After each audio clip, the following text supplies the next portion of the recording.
Hey, this is Daniel Lynn, and this is my podcast on The Hobbit. So, to start it off with main characters, Bilbo Baggins is the hero of the story. Bilbo is a hobbit, a short human-like person, as the book says, commonsensical and fastidious. Bilbo leads a quiet life in his comfortable hole at the Bag End, and, like most hobbits, is content to stay at home.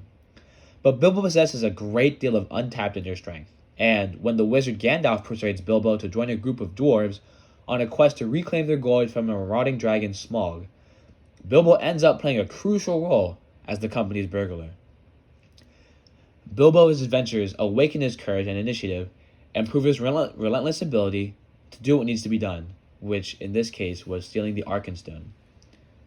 Gandalf, a wise old wizard who always seems to know more than he reveals, has a vast command of magic and tends to show up just at the moment when he's needed most. Though he helps the dwarves in their quest, he does not seem to have any real interest in their gold. He always has another purpose or plan in mind, but he rarely reveals his private thoughts. He's very off doing his own thing. Thorin Oakenshield, a dwarf who leads his fellow dwarves on a trip to the Lonely Mountain to reclaim their treasure from Smaug. Smaug's bounty is Thorin's inheritance, as it belongs to Thorin's grandfather, which is the Arkenstone that Bilbo is forced to steal as the company's burglar. Thorin is a proud, purposeful, and sturdy warrior, if a bit stubborn at times, but as the novel progresses, his inability to formulate successful plans, his greed, and his reliance on Bilbo to save him at every turn does make him an unappealing figure, but he is partly redeemed by the remorse he shows before he dies. Part 2. Main ideas, symbols, and themes. Bilbo's heroism. This is something that's developed from a common person into a hero.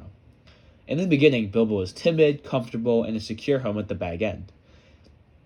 And I quote, We are playing quiet folk, and we have no use for adventures. Nasty, disturbing, uncomfortable things make you late for dinner. I can't think what anybody sees in them. But Gandalf sees something else. If I say he is a burglar he is. Or will be when the time comes. There's a lot more than him than you guess, and a deal more than he has any idea of himself. You may all live to thank me yet. And Gandalf is right. Gandalf talks him into a quest where initially he's so frightened that he faints and eventually falls on the floor. But as the story progresses, he prevails in the face of danger and adversity, and he ends up unlocking that hidden inner strength.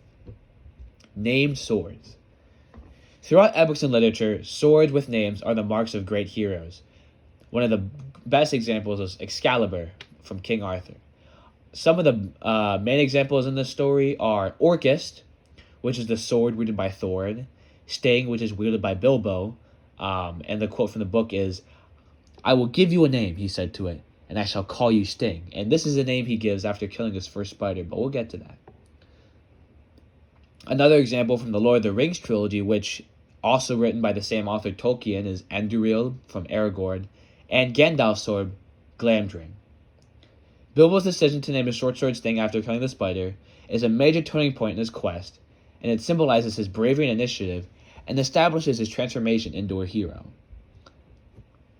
He finally has enough confidence in his own abilities as a leader and hero. And the inspiration. So Tolkien was a great scholar. He was a very avid scholar of ancient languages at Oxford. He was very passionate about it. A major source of inspiration for the Hobbit's plot was the body of ancient epic literature that Tolkien studied, particularly Scandinavian and Anglo-Saxon epics like Beowulf. Elements of the story originate from literature, including the form of the hero's journey, the dragon's treasure hoard, the importance of named swords, the elves' mysterious magic in Mirkwood, and the focus on birthright and family lineage with Thorin and his inheritance. And so part 3, the final part, is just some personal thoughts and takeaways. So I personally enjoyed reading this book. It's a classic that has received plenty of praise and has a high reputation. Tolkien really immerses you into a different world with a variety of fun and memorable characters and a unique atmosphere. The detailed descriptions paint a great picture of everything and everybody that Bilbo encounters.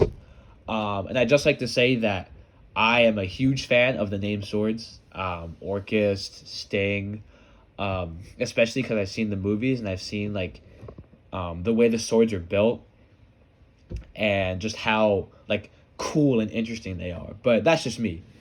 Anyways, thank you for listening. I hope you have a good day.